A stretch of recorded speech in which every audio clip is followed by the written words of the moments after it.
Deyir ki, darıxmışam sənin üçün. Yollarında qalıb gözüm.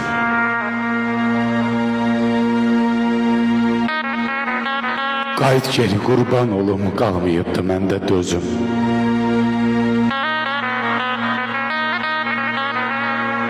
Bu həsrətə, bu ağrıya nə qədər tab edər canım.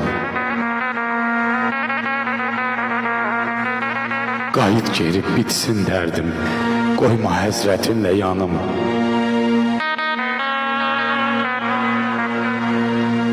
Məhv olmuşam, yıxılmışam, sökülmüşəm. Sənsiz uçmuş daxmayam mən.